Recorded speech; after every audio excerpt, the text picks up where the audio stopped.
بسم اللہ الرحمن الرحیم. ناظرین السلام علیکم. میں ہوں آپ کا میزبان صابر شاکر. 14 جنوری اور بدھ کا دن تازہ ترین خبر اطلاعات اور تبصرے پاکستان کے حالات واقعات اور سیاسی صورتحال کا لیتے ہیں جائزہ.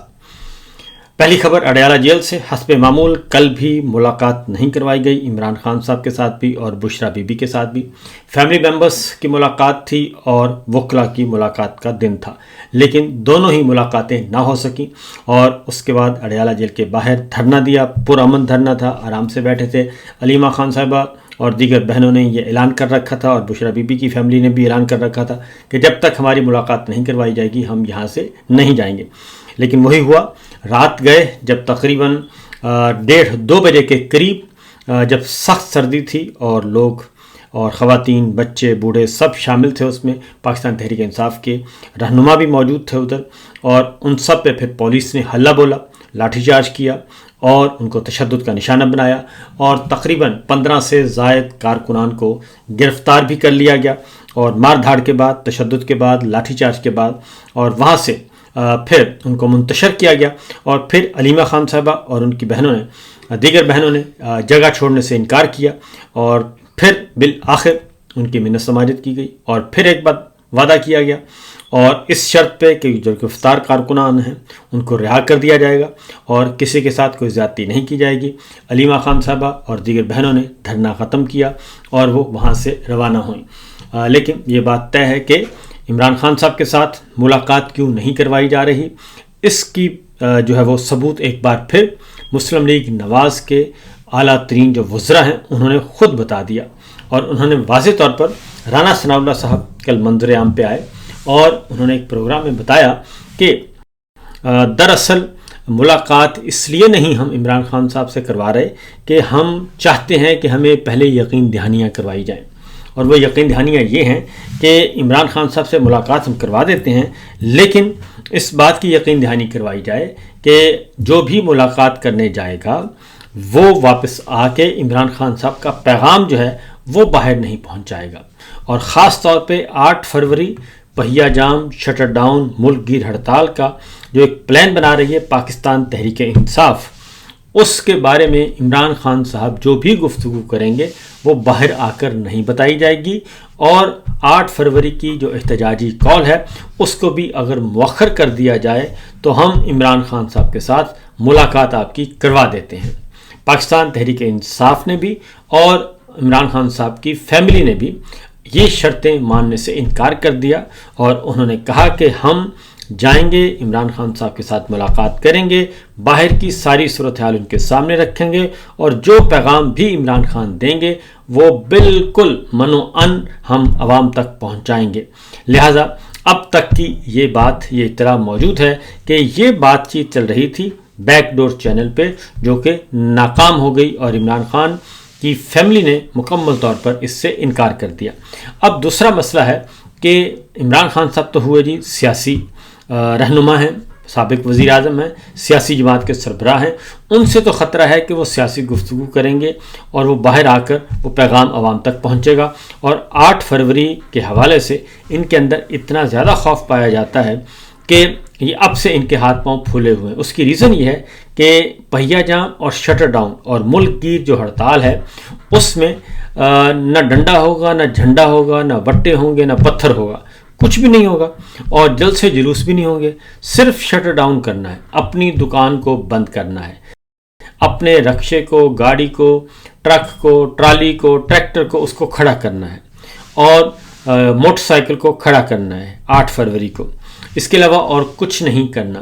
اور اگر یہ پہیا جام ہو جاتا ہے تو یہ پرامن سٹرائک جو ہے، پرامن ہڑتال، یہ پوری دنیا اس کو کور کرے گی اور اس کا مطلب ہوگا کہ سائلنٹ جو میجورٹی ہے وہ بھی ان کے ساتھ تو ہے نا، بروٹ میجورٹی، ظالم اکثریت جس کو یہ کہتے ہیں، ان کے ساتھ ہے ظالم اقلیت.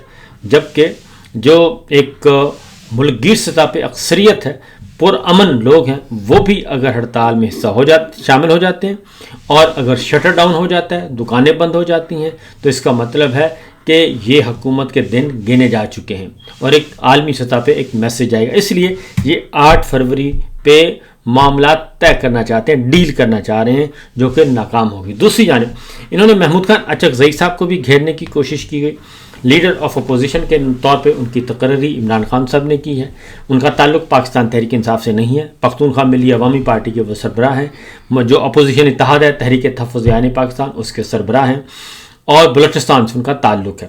نواز شریف صاحب کے بہت قریبی سمجھے جاتے ہیں اور ان کے بہت قریب رہے، لیکن جب نواز شریف صاحب نے ووٹ کو عزت دو کا نعرہ تبدیل کر کے بوٹ پالش کرو اور بوٹ کو عزت دو کا نعرہ لگایا تو وہ ان کو چھوڑ کے جا چکے ہیں. اور عمران خان صاحب نے ان پہ جو ہے وہ کمال اعتماد کیا اور ان کو لیڈر آف اپوزیشن بنا دیا. سینٹ میں راجہ ناصر عباس کو بنا دیا، اور راجہ ناصر عباس کا تعلق ہے جی مجلس وحدت المسلمین سے. لہٰذا یہ دو رہنما ہیں اور دونوں کو نوٹیفیکیشن نہیں ہو رہے. اور محمود خان اچکزئی صاحب کو کہا گیا، رانا ثناء اللہ صاحب نے، کہ ہم آپ کی ملاقات شہباز شریف صاحب کرواتے ہیں، آپ وزیر اعظم شہباز شریف صاحب سے مل لیں. تو محمود خان اچکزئی صاحب نے کہا کہ پہلے میری ملاقات اڈیالہ جیل میں کروائی جائے، پہلی ملاقات ہوگی عمران خان کے ساتھ، اس کے بعد وہ جو بھی ڈائریکشنز دیں گے، ان کے ساتھ جو بھی ڈسکشن ہوگی، صلاح مشورہ ہوگا، اس کے اکارڈنگلی متحدہ اپوزیشن اور محمود خان اچکزئی صاحب خود جو ہے اس کے اکارڈنگلی وہ آگے بڑھیں گے. پہلے عمران خان سے ملاقات ہوگی، پھر شہباز شریف صاحب سے ملاقات کا سوچا جائے گا. یہی بات سہیل خان افریدی صاحب نے بھی کہا ہے کہ جب تک عمران خان سے ملاقات نہیں ہوتی تب تک کسی قسم کی کوئی کمٹمنٹ نہیں کی جائے گی. اور پھر اگلی جو خبر ہے وہ ہے جناب، کور کمانڈر پشاور کو دعوت دی گئی تھی کہ آئیں اور آ کر بریفنگ دیں. اسپیکر خیبر پختونخوا اسمبلی بابر خان سواتی نے خط لکھا تھا. بابر سلیم صاحب نے خط لکھا اور بتایا کہ جناب آئی جی پنجاب آئی جی خیبر پختونخوا یہ بریفنگ دے چکے ہیں، باقی سیکورٹی حکام بریفنگ دے چکے ہیں. اب کور کمانڈر پشاور کو لکھا کہ آپ آئیں اور آ کے بریف کریں. لیکن ان کی طرف سے بجائے اس کے کہ کوئی تحریری جواب آتا، بلکہ D G I S P R نے اپنے سیکورٹی ذرائع سے خبریں چلوا دیں اور ایک خبر واٹس ایپ کروا دی اور کہا کہ جناب یہ تو نہیں ہو سکتا، کور کمانڈر نے بریفنگ دینی ہے یا نہیں، اس کا فیصلہ تو ہم کریں گے، وفاقی حکومت کرے گی. اور اس طریقے سے کور کمانڈر پشاور کو بھی D G I S P R نے میڈیا کے ذریعے منع کر دیا. حالانکہ کور کمانڈر پشاور ان سے محاذ سینئر ہیں اور نہ ہی ایسا ماضی میں کبھی ہوا ہے. اس طرح کور کمانڈر پشاور کو منع کر دیا گیا اور یہ عملاً یہ از خود ایک بغاوت کے زمرے میں آتا ہے اور ملک دشمنی کے زمرے میں آتا ہے.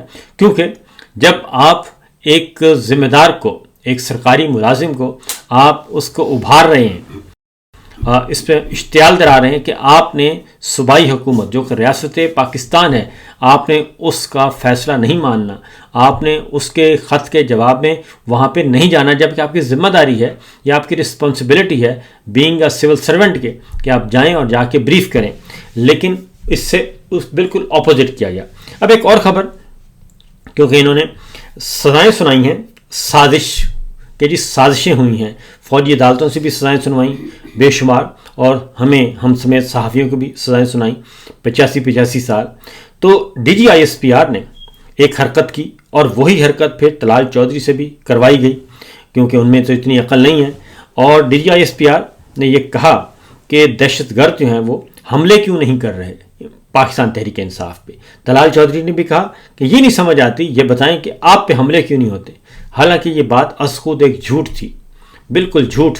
اور خیبر پختونخوا کے عوام نے بہت زیادہ قربانیاں دی ہیں اور پورے ملک نے بہت زیادہ قربانیاں دی ہیں. تو یہ پی ٹی آئی کو یہ کام کر رہے تھے کہ دہشت گردوں کو کہہ رہے تھے یہ ثابت بتائیں کہ آپ نے ان پہ حملے کیوں نہیں کیے.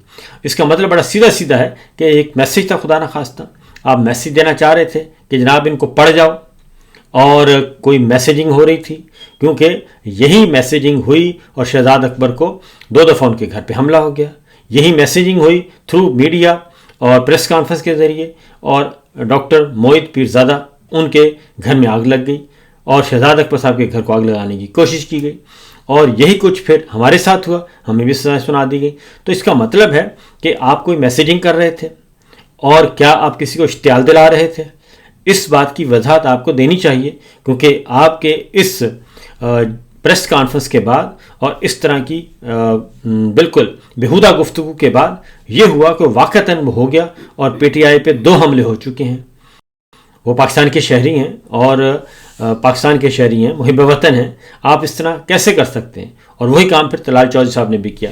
تو بہرحال اب آگے بڑھ کر یہ کہ خیبر پختونخوا کے جو کور کمانڈر پشاور ہیں وہ بھی نہیں آ رہے بریف کرنے کے لیے. اس کا مطلب ہے آپ ان کو منع کر رہے ہیں کہ آپ ریاست کے ساتھ تعاون مت کریں اور ریاست کے احکامات کی جو ہے وہ حکم عدولی کریں.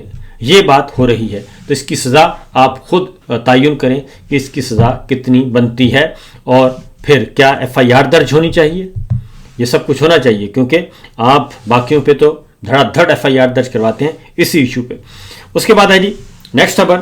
تو محمود خان اطہر صاحب نے جی انکار کر دیا شہباز شریف صاحب سے ملاقات کرنے سے. انہوں نے کہا کہ پہلے عمران خان سے ملاقات ہوگی اور اس کے بعد پھر میری ملاقات ہو سکتی ہے کسی اور سے. لہٰذا یہ تو ہو گیا چیپٹر کلوز. اب ایک اور خبر ہے اور وہ خبر ہے جناب کہ ان کے پلے کچھ نہیں ہے، بدستور موجود ہے. اور ایک تو ان کو نظر نہیں آ رہا، معیشت ان کی فارغ ہو چکی ہے. تو ایک خبر ہے جی پاکستان کا پاسپورٹ کہاں کھڑا ہے. نئی رپورٹ کے مطابق پاکستان کا پاسپورٹ جو ہے وہ کمزور ترین پاسپورٹ میں شامل ہے اور مجموعی طور پر پاکستانی پاسپورٹ کے حصے میں 98 نمبر آیا ہے اور اس پر 31 ممالک کہ آپ کے پاس ویزا فری داخلہ ممکن ہے. یمن کا پاسپورٹ پاکستان کے ساتھ مشترک طور پر 98 نمبر پر موجود ہے، جبکہ عراق اور شام اور افغانستان یہ 3 پاسپورٹ ہیں آپ کے بعد. باقی سارے پاسپورٹ آپ سے بہتر ہیں اور اس طریقے سے پاکستان کا جو پاسپورٹ ہے وہ کمزور ترین پوزیشن پہ ہے. اور یہ کیوں ہے؟ اس لیے کہ پاکستان کوئی آنے کے لیے تیار نہیں ہے اور پاکستان کے پاسپورٹ پہ کوئی اور ملک جو ہے دنیا اس کو نہیں دیکھتی اس قدر و منزلت کے ساتھ. اس کی وجہ پھر وہی ہے کہ پاکستان سے لوگ جو ہے وہ ہجرت کر کے بیرون دنیا میں منتقل ہو رہے ہیں، ورک ویزے پہ آ رہے ہیں، اسٹڈی ویزے پہ آ رہے ہیں، اپنے سرمایہ لے کے آ رہے ہیں، وہ مسلسل نکل رہے ہیں. اور پھر پاکستان میں کیا ہے؟ جمہوریت نہیں ہے، آئین نہیں ہے، قانون نہیں ہے، بنیادی انسانی حقوق نہیں ہیں، الیکشن چوری ہے، مینڈیٹ چوری ہے، یہ سب کچھ ہو رہا ہے اور ظلم اور ناانصافی ہے، عدلیہ آزاد نہیں ہے. یہ سارے کے سارے انڈیکس جو ہیں آپ کے تنزلی کی طرف جا رہے ہیں اور آپ کا پاسپورٹ نیگیٹو ہے. اب اس صورتحال میں اس وقت بیانیہ کیا بنانے کی کوشش کی جا رہی ہے؟ بیانیہ صرف ایک بنانے کی کوشش کی جا رہی ہے. اگلی خبر جو ہے وہ ہے کہ U S foreign agents registration act کے تحت 2025 میں واشنگٹن میں دائر کی گئی ایک لابنگ دستاویز کے مطابق پاکستان نے امریکی حکام کو ایک خط لکھا اور اس میں انہوں نے کہا پاکستان نے امریکہ کو پیشکش کی ہے کہ امریکی فوجی ہتھیاروں کی واپسی کے لیے جو افغانستان میں پڑے ہیں ان کی واپسی کے لیے ہم حاضر ہیں. آپ ہمیں سپورٹ کریں. ہم افغانستان میں جو امریکی اسلحہ چھوڑ گئے تھے اور وہ افغان حکومت کے استعمال میں ہے، آپ ہماری مدد کریں. ہم وہ سارا اسلحہ وہاں سے آپ کے حوالے کریں گے. اور اس کے لیے جو خط لکھا ہے، ایک دستاویز سامنے آئی ہے، اس میں پاکستان امریکی حکام پر زور دے رہا ہے کہ وہ افغانستان میں باقی ماندہ ہتھیاروں کی بازیابی کے لیے اپنا اثر استعمال کرے گا اور اس لیے امریکہ اسلام آباد کے ساتھ تعاون کرے، ہمارے ساتھ آپ تعاون کریں اور ہم یہ کام کر دیں گے. اور اس میں 2001 کے بعد، یعنی کہ وہ کہتے ہیں دستاویز کے مطابق لب و لہجہ وہی ہے کہ سال 2001 کے بعد جب 9/11 ہوا تھا تو اس وقت پاکستان نے امریکہ کو آفر کی تھی کہ ہم آپ کے فرنٹ لائن اتحادی بننا چاہتے ہیں، لیکن اس کے لیے ہمیں آپ دیں گے، معاوضہ دیں گے، ڈالرز دیں گے. اور پھر کولیشن سپورٹ فنڈ کے نام سے وہ قائم کیا گیا تھا، یعنی ہم کاروائیاں کرتے تھے اور اس کا بل بھیجتے تھے اور اس کے اکارڈنگلی وہ ہمیں پیسے دیتے تھے، ڈالر ادا کرتے تھے، قیمت ادا کرتے تھے. لیکن اس دوران یہ ہوا کہ امریکہ نے پاکستان پہ عدم اعتماد کا اظہار کرنا شروع کر دیا اور ہمارا کولیشن سپورٹ فنڈ بھی روک لیا اور پھر الزام لگایا کہ پاکستان جو ہے وہ ہمارے ساتھ اس طریقے سے تعاون نہیں کر رہا جیسے کہ اسے کرنا چاہیے. یعنی کہ نیت پہ شک کیا کہ آپ دوغلے ہیں اور آپ جو کہتے ہیں وہ کرتے نہیں اور جو کر رہے ہوتے ہیں وہ بتاتے نہیں. لہٰذا پھر ہمارا کولیشن سپورٹ فنڈ رک گیا تھا. اب پھر ہم اسی دلدل میں پھنسنا چاہتے ہیں. کبھی کہتے ہیں کہ سی پیک کو روک دینا ہے, کبھی کہتے ہیں کہ ہم نے افغانستان یہ خیبر پختونخوا میں آپریشن کرنا ہے, کبھی بلوچستان میں آپریشن کرنا ہے. اور اب یہ خط ظاہر کرتا ہے کہ ہم ایک بار پھر ہماری جو ملٹری لیڈرشپ ہے وہ اگین وہ افغانستان والا ونڈو جو ہے وہ استعمال کرنا چاہ رہی ہے, اور وہاں پہ پھر کوئی نہ کوئی اپنی انگیجمنٹ ظاہر کرنا چاہ رہی ہے, پھر کوئی نہ کوئی ڈیل کرنا چاہ رہی ہے. کیونکہ افغانستان کو ایک بار پھر میدان جنگ جو بنانے کی اطلاعات موصول ہو رہی ہیں, وہ واقعتاً اس خط کے بعد حقیقت آتی ہے کہ اور تو کوئی ہمارے پاس بیانیہ بن نہیں سکا, معیشت ہماری فارغ ہے, اور آئی ایم ایف سے ہم قرضے لے رہے ہیں, چائنا سے ہم نے قرضہ لیا ہوا ہے, سعودی عرب سے لیا ہوا ہے, یو اے سے لیا ہوا ہے. ان ملکوں سے ہم نے قرضے لے کے زر مبادلہ کے ذخائر رکھے ہوئے ہیں. اس کے علاوہ تو اور کوئی ہے نہیں, اور ہم کسی کی ضرورت بننا چاہتے ہیں بس کہ ہم دوبارہ سے ہمیں استعمال کریں. ہم ضرورت بننے کے لیے تیار ہیں اور معاملہ ختم. تو یہ جو صورتحال ہے یہ اس لیے ہے کہ اگر آپ اپنے پاؤں پہ کھڑا ہونے کی کوشش کرتے اور اس جنگ و جدل سے نکلیں اور اکانومی کو آگے لے کر بڑھیں اور تجارتی لین دین ملکوں کے ساتھ بڑھائیں, اپنی تجارت کو بڑھائیں, وہ نہیں کیا جا رہا, بلکہ ایک بار پھر فوجی انگیجمنٹ کی, دفاعی انگیجمنٹ کی بات کی جا رہی ہے کہ جناب ہمیں پیسے دکھائیں, ہمارا موڈ بنے. اور یہ معاملات جو ہیں یہ اس طرح سے چلتے نہیں ہوتے. آگے بڑھتے ہیں جی. اگلی خبر جو ہے ایک اور 8 فروری کو جی احتجاج کی کال, میں نے آپ کو بتایا, کہا گیا کہ جی 8 فروری کے احتجاج کی کال واپس لے لیں, تو واپس نہیں لے رہے. پھر علیمہ خان صاحبہ نے ایک اور اعلان کر دیا ہے, اور انہوں نے کہا ہے کہ 8 فروری کو خواتین, بچے, بچیاں, دادیاں, نانیاں, صرف خواتین, مائیں, بہنیں, بیٹیاں سب نکلیں گی اور مختلف شہروں میں ریلیاں نکالیں گی. اور یہ ریلی ہوگی 8 فروری 2024 کو جو الیکشن چوری کیا گیا ہے اس کے خلاف ہوگی, اور اپنا مینڈیٹ واپس لینے کے لیے ہوگی. 8 فروری کو پورے 2 سال ہو جائیں گے الیکشن چوری کو. تو علیمہ خان صاحبہ نے اعلان کر دیا ہے, اور اس کے ساتھ ساتھ انہوں نے کل اڈیالہ جیل کے باہر گلہ کیا کشمیری لیڈرشپ کے ساتھ, کشمیر کے سابق وزیر اعظم قیوم نیازی کے ساتھ, کہ جناب آپ اس سارے معاملے میں کہاں ہیں, اڈیالہ جیل کیوں نہیں آتے, کشمیر کیا کر رہا ہے, کشمیر کے عوام کو متحرک کیوں نہیں کیا جا رہا, کشمیر کی لیڈرشپ کدھر ہے. لیکن وہاں پہ وہ اپنی صفائیاں دیں انہوں نے, لیکن اس کا جواب کوئی تسلی بخش نہیں تھا, اور علیمہ خان صاحبہ مطمئن نہیں ہوئی. اگلی خبر ہے جناب, اور وہ ہے کہ ووٹر بڑا مسئلہ بنا ہوا ہے. نوجوان بہت بڑا مسئلہ بن گیا, اور ووٹر کی عمر جو ہے وہ کہتے ہیں 28 سے 30 سال کر دی جائے. 18 سال کے بجائے ووٹر کی عمر 28 سے 30 سال کر دیں اور 25 سے 30 سال کر دیں, تو اس سے یہ ہوگا کہ نوجوان ووٹر جو ہے عمران خان کا سپورٹر, اس کی تعداد میں کمی آ جائے گی, اور وہ دل برداشتہ ہو جائے گا, بد دل ہو جائے گا, گھر میں بیٹھ جائے گا, ہلہ گلہ ختم کر دے گا, اور ہم پہ پریشر بھی نہیں رہے گا.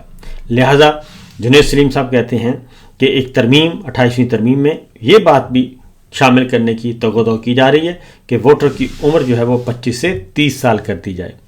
اور پہلے یہ عمر کم کی گئی تھی, اب یہ بڑھائی جا رہی ہے, صرف اس لیے کہ ان کا خیال ہے کہ جو نوجوان ووٹر ہے وہ عمران خان کے ساتھ جڑ گیا ہے. لہذا ایک طرف ان کو گالیاں دیتے ہیں, دوسری طرف ان کا ناطقہ بند کیے ہوئے ہیں, تعلیمی سہولیات ان کو دی نہیں جا رہی, اور جو روزگار کے لیے یا اسٹڈی کے لیے باہر جاتا ہے اس کو آپ آف لوڈ کر دیتے ہیں, اس کو باہر نکلنے نہیں دیتے, اور محسن نقوی صاحب بنفس نفیس خود ایئرپورٹ پہنچ جاتے ہیں, اور یہاں تک کہ غریب آدمیوں کو بھی ڈیپورٹ کیا گیا. تو جب یہ صورتحال ہوگی تو اس طریقے سے چیزوں کو قابو نہیں کر سکتے, اور یہ بیسیکلی آپ شکست خوردہ ہیں. اس کے بعد ہے جی اسلام آباد میں درخت کی جو کٹائی ہے, درختوں کی کٹائی, ہزاروں درخت کاٹ دیے گئے, 29,000 درخت کم و بیش یہ کاٹے گئے ہیں. اور اب کہا جا رہا ہے کہ جی ہم نے اس کی جگہ پہ درخت لگائے ہیں, اور لگائے بھی ہیں 10-10 فٹ کے, لیکن 10 فٹ کا درخت لگا ہو تو وہ نظر آتا ہے, اور کہا بھی جا رہا ہے 40,000 لگائے ہیں. تو اس کا مطلب یہ ہے کہ ایک بار پھر جیسے ان کا جعلی مینڈیٹ ہے, جیسے ان کا جعلی پلیٹلیٹس گرے تھے, اسی طریقے سے اب یہ ان کے درخت بھی, ان کی شجرکاری بھی جعلی ہے، اور ویسے بھی جنوری فروری کے بعد جا کے صورتحال جب موسم بہار آتا ہے تو تب جا کے یہ درخت اور یہ پھل پودے شودے لگائے جاتے ہیں.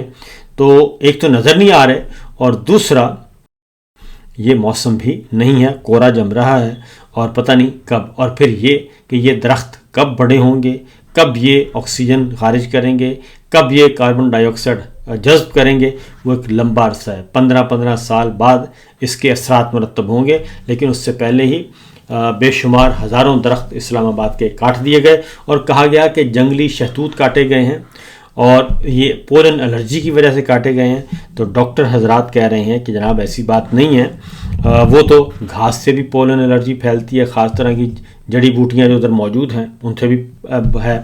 اور پولن جو ہے وہ باقی جو بھنگ ہے اس میں بھی ہوتی ہے، لیکن بھنگ نہیں کاٹی گئی، اس فصل کو کچھ نہیں کہا گیا. اور وہ خاص زمین پہ جو اگنے والی جھاڑیاں ہیں ان کو بھی نہیں اکھاڑا گیا جو کہ پولن الرجی کی وجہ بنتے ہیں. صرف درخت کاٹے گئے، اور وہ بھی مخصوص ایریاز کے کاٹے گئے. لگتا یہ ہے کہ اس زمین کو جو ہے وہ اربوں کھربوں ٹریلین روپیہ کمانے کا ارادہ ہے، ہاؤسنگ اسکیم بنا کے اور یا پھر کمرشل ایریا بنا کے کچھ نہ کچھ اسی طرح کا ہے. ورنہ یہ ظلم جو ہے یہ مفت میں یہ نہیں کرتے، اس ظلم کے بدلے میں یقیناً ان کو کافی زیادہ فائدہ ہوا ہوگا. فی الوقت اتنا ہی، اجازت دیجیے، اللہ حافظ.